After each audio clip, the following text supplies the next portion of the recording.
Hi, I'm Assheton and welcome back to my kitchen. Today I'm going to be using some lovely game ingredients, some pheasant, venison and trout, to prepare some canapes which are perfect for entertaining at Christmas. The first canapé I'm going to make today is a smoked trout croustade with guacamole, capers and lemon zest. So just to run through the ingredients that we're going to use for this one, I'm going to use these ready-made croustade because some things are just not worth making at home, and I could never create anything quite as thin or crispy as this. These croustade come in packs of 24 and they're available in the major supermarkets. I've then got my hot smoked trout fillets here. I've smoked these myself, and if you've got your own trout in the fridge or freezer and you'd like to smoke it yourself, you can have a look at my previous video where I take you through the whole process in detail. I've got some salted capers which have been rinsed and dried very thoroughly, a lemon which I'm going to use the zest of, and some guacamole which I made by mashing up an avocado and adding a pinch of salt, a squeeze of lemon juice and a dash of Tabasco. So the first thing I'm going to do is flake my smoked trout fillets into a bowl. And now I'm going to finely chop the capers.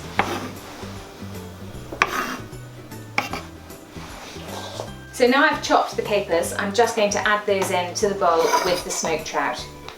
And now I'm going to grate in half the zest of a lemon. And now I'm just going to mix it all up together. So all we have to do now is put these together. So into each of my little croustade I'm going to take a small amount of guacamole, that's probably about half a teaspoon, and just pop it in the bottom. Spread it out a little bit.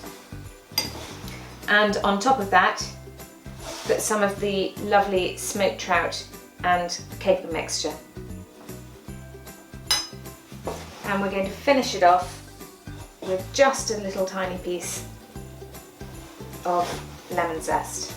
This is a lovely canapé to serve if you've got friends coming over for drinks or dinner over Christmas. It looks beautiful, it's a gorgeous combination of flavours and textures. The next canapé I'm going to make is one of my all-time favourites, and I'm using a gorgeous piece of venison loin fillet. I'm going to serve these on some crostini, which I've made myself using a part-baked baguette. All you have to do is slice the baguette, and you should get about 30 slices from each piece. You then just brush each side of the slices with some oil and pop them in the oven at about 180 degrees for 8 to 10 minutes.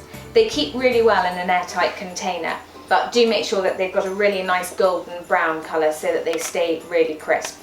But be warned that they turn from golden to brown very quickly, so watch them like a hawk.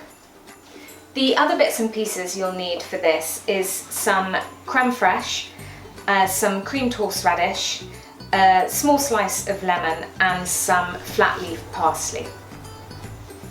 The first thing I'm going to do is sear the venison, and to do that I'm going to start by rubbing some oil into the venison itself rather than putting the oil in the pan. That way you get far less oil spattering all over your kitchen. And when I put it into the hot pan I'm going to stand back and just let it cook away for about a minute on each side without moving it, so that the heat of the pan can do its work and I can get a really lovely crusty sear on the meat. So when the venison's been seared, I'm going to leave it to cool just for a couple of minutes before wrapping it very tightly in cling film. It can then stay in the fridge until you're ready to assemble the canapés.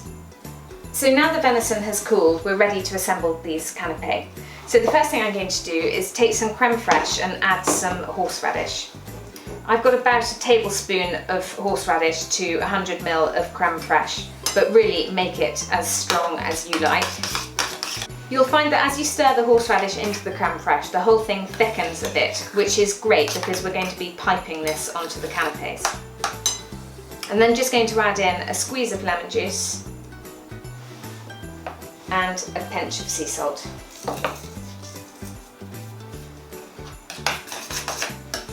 I'm now going to spoon my creme fraiche mixture into this squeezy bottle. These are widely available now, but if you don't have one, just pop it into a piping bag. So now I'm ready to assemble these canapes. The first thing I'm going to do is remove the cling film and slice up the venison. So I'm just going to pull the venison out of its cling film onto a piece of absorbent paper to soak up some of the juices. And just blot those juices up a bit. And then back onto the board, and I'm just going to slice it into some thin pieces. And I'm trying to keep the thickness nice and even with every slice. So all you need to do to assemble these is to put a piece of venison on top of the crostini, pipe a little bit of the horseradish cream on top, and then garnish with some flat leaf parsley. Venison and horseradish is a classic combination, and for good reason, because the flavours work so well together. I think with canapes it's really important to make them look as identical as possible, so they're a real feast for the eyes when you first see them.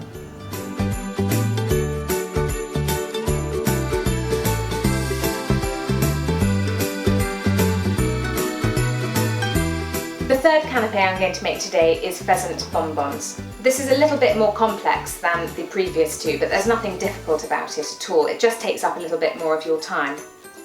I'm going to start with some leg confit. This takes a little bit of time to prepare, but again it's incredibly straightforward. You start off by taking your pheasant legs and salting them very thoroughly, and then leaving them in the fridge overnight or for a good few hours to draw out the moisture.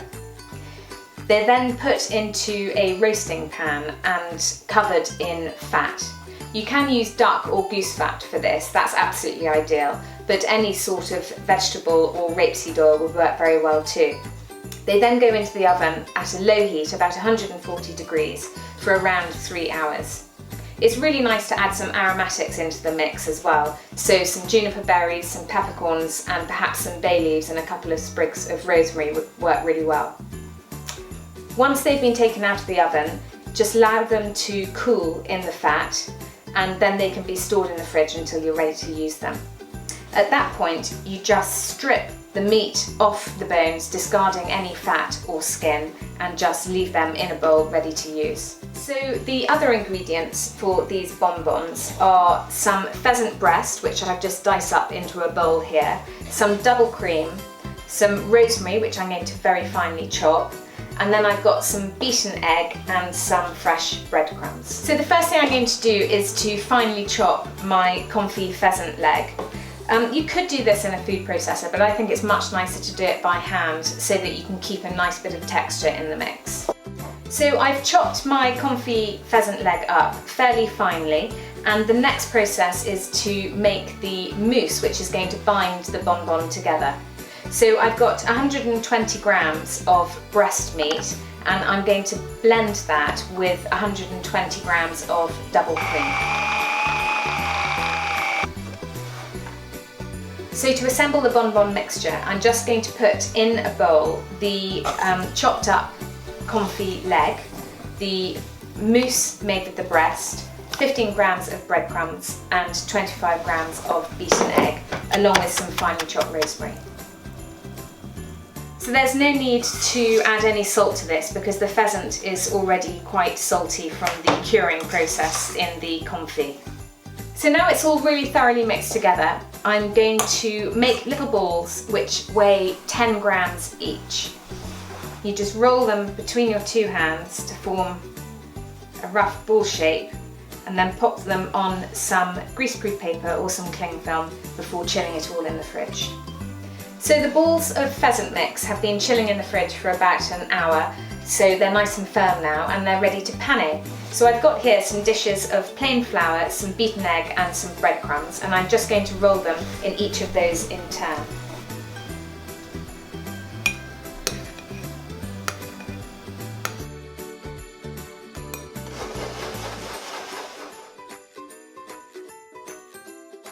The pheasant bonbons have now been rolled in the flour, the egg and the breadcrumb, and they're ready to deep fry. So I've got a pan which is half full of sunflower oil, and I'm heating that up to 190 degrees centigrade, and I'll fry the bonbons in batches for about 20 seconds or until they're a nice golden brown, and I'll then put them on some absorbent paper to drain. So here are my pheasant bonbons scented with rosemary, and these are ready to go straight away, but you don't really want to be deep fat frying at the last moment. So what I tend to do is make them in advance and keep them chilled in the fridge, or even put them in the freezer where they'll keep very well. Then when you're ready to use them, just bring them up to room temperature and pop them through the oven for 8 to 10 minutes at about 180 degrees. They're delicious on their own, but even better with an onion puree to dip them into, and it's quite fun to make some skewers out of rosemary stalks. So there you have 3 of my very favourite canapes made using lovely game ingredients. I think all of them are absolutely perfect when you're entertaining friends at Christmas, and I really hope that you'll enjoy making them this year. So thank you very much for joining me, and I hope to see you again in my kitchen soon.